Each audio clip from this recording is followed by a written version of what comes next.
Bonjour à tous et bienvenue sur Séries et Jeux vidéo. Il y a très peu de séries qui sont pour moi un rendez-vous incontournable, que je raterai pour rien au monde. Les deux les plus inratables pour moi sont Big Bang Theory et Game of Thrones, pour lesquels je ne peux pas attendre une minute avant de regarder l'épisode au moment de sa diffusion. Engrenage fait aussi partie du lot parce que je suis tombé amoureux de cette série dès le premier épisode, grâce à son réalisme et à la richesse des scénarios proposés. La saison 6 qui a été diffusée il y a 2 ans était selon moi la plus complète et la mieux écrite de la série, mais plus globalement de toutes les séries françaises qui avaient existé. Autant vous le dire, la barre était très haute et mes attentes étaient plutôt élevées. Canal+ m'a gentiment autorisé à regarder l'ensemble de la série et c'est en 2 jours que j'ai regardé les 12 épisodes d'1 heure pour pouvoir vous proposer ma critique juste avant sa diffusion ce lundi 4 février. Je vais donc essayer de faire le point sur ce que j'en ai pensé, mais je vous demande un petit peu d'indulgence parce que 12 épisodes et une vidéo en 3 jours ont fait que certaines personnes de mon entourage ont contacté le 17 pour signaler ma disparition inquiétante. Je suis de retour, donc voici mon avis juste après le générique.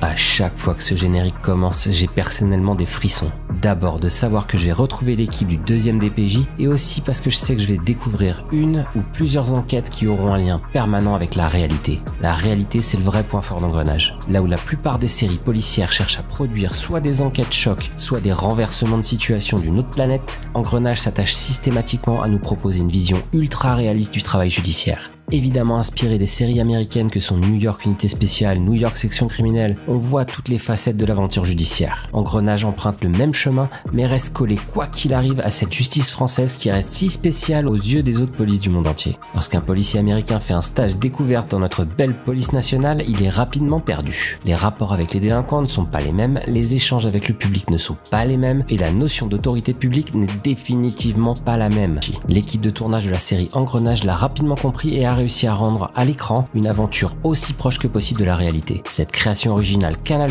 n'est pas pour rien la série préférée du milieu judiciaire et policier depuis bien longtemps maintenant. Comme je le disais, la structure d'Engrenage se rapproche énormément de ces séries américaines que sont les Law and Order. On peut suivre toute une procédure judiciaire de la découverte du crime ou du délit au départ jusqu'à l'interpellation finale du ou des coupables principaux. Mais on ne suit pas seulement cette enquête du point de vue de la police, on voit aussi le point de vue de l'avocat de la défense ou du juge d'instruction. Comme chaque saison, on retrouvera donc tous ceux qu'on avait laissés en fin de saison 6 au fond du trou où ils se trouvaient tous. Laure a vécu un épisode dramatique il y a 2 ans et elle a quitté l'équipe pour essayer de surmonter ce traumatisme et passer outre ce blocage qu'a provoqué la naissance de sa fille.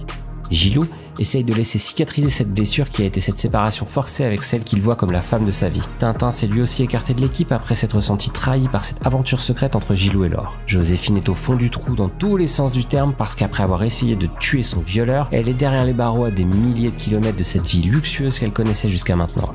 Le juge Roban a tutoyé la mort la saison dernière et il revient de très loin. Voilà donc où on se trouve au début de la saison. Laure est dans une maison de repos de la police où elle est suivie pour une dépression comme tellement de flics. Gilou a pris du grade, il est passé commandant et gère l'équipe d'enquête du 2e DPJ.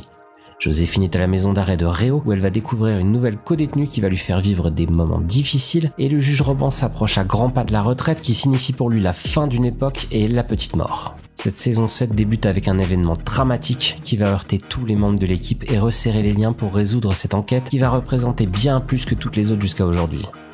J'ai vu pour ma part cette saison comme une charnière entre 2 époques. La série a changé de showrunner et c'est Marine Francoux qui a pris les rênes avec une orientation légèrement différente des aventures précédentes. On garde les mêmes ingrédients, je vous rassure, parce que les consultants sont toujours aussi nombreux venant du barreau, des forces de police, de la pénitentiaire maintenant, ou même des différentes communautés qui peuvent être représentées à l'écran. Je veux absolument commencer ma critique. Oui, je commence ma critique là parce que jusqu'à maintenant je vous présentais la série et le contexte. Je veux donc absolument commencer ma critique par le point fort de la série Engrenage. Audrey Fleurot est selon moi aujourd'hui la meilleure actrice française, tout support compris. Ce n'est pas parce que c'était la Dame du Lac la plus drôle de l'histoire, mais elle nous propose depuis de nombreuses années un personnage tellement variée et à multiples facettes. Elle est classe, elle est douce, elle est incroyablement intelligente, elle est fragile souvent, mais la plupart du temps elle est fourbe, calculatrice, machiavélique et surtout terriblement plus couillue que la plupart des hommes qui tournent autour d'elle. J'aime le personnage, j'adore l'actrice et j'avoue regarder la série 90% à cause d'elle. Son histoire dans cette 7e saison va lui faire connaître les montagnes russes émotionnelles avec des découvertes de situations complètement inattendues, de sentiments inconnus pour elle, avec en premier lieu l'empathie dont elle semblait incapable jusqu'à présent. J'ai beaucoup aimé l'arc qui traitait des aventures de Joséphine parce qu'elle se transforme petit à petit en un tout autre personnage.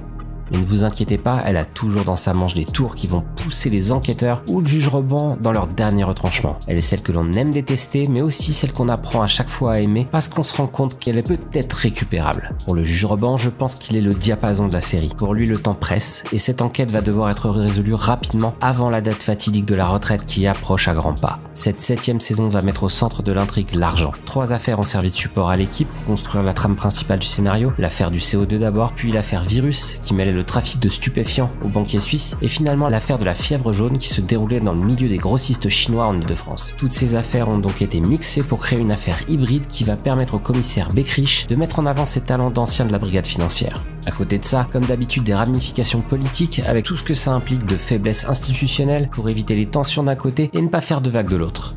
Rebond sera lui le chef d'orchestre d'un groupe en décalage permanent et toujours à la limite de la fausse note. Il aura lui-même sa part d'erreurs ou de faiblesses qui le feront flirter avec la ligne rouge. C'est finalement le duo Escoffier-Berthaud qui déterminera le ton de la série parce qu'ils vont vivre une enquête en permanence à la limite de la légalité et même parfois bien trop loin. Laure revient de l'enfer et réintègre le groupe en ayant perdu sa place de leader. Gilou va l'accepter mais tout en gardant en mémoire cette blessure qui reste encore très profonde et en voulant se protéger. Il est devenu le chef du groupe, il doit rappeler son rôle pour ne pas se perdre et surtout pour ne pas perdre sa place. Un nouveau personnage fait son entrée dans l'équipe avec Ali qui est devenu le protégé du commandant Escoffier. Il est l'opposé des 2 anciens de l'équipe, il est procédurier, il est tout frais et compte conduire ses enquêtes de la manière qui lui a été inculquée à l'école. Il devra adapter ses principes à la réalité du terrain et surtout au dérapage presque toujours contrôlé mais bien trop régulier de ses 2 supérieurs. À mon goût, cette saison 7 n'est pas à la hauteur de la précédente qui avait réussi à combiner tous les ingrédients possibles pour nous accrocher, pour nous stresser, pour nous irriter ou pour nous attendrir. Il manque dans le duo Gilou-Laure un petit peu de rythme et de piment. Il manque dans l'enquête des personnages qui sont capables de se faire haïr. Il manque de la souffrance dans ce drame qui aurait pu littéralement retourner les membres de l'équipe. Pourtant, j'ai vu cette saison comme un maillon entre 2 époques. Tout un tas de personnages sont en train de se reconstruire parce qu'ils ont connu le pire à la fin de la saison 6 et qu'ils vivent ici des épisodes qui leur permettent de découvrir des nouvelles facettes d'eux-mêmes. Les piliers qui sont Philippe Duclos qui interprète Rebond et Audrey Fleurot qui interprète Maître Carlson réussissent à tenir l'ensemble pour garder l'âme de ce qu'on avait pu connaître d'Engrenage.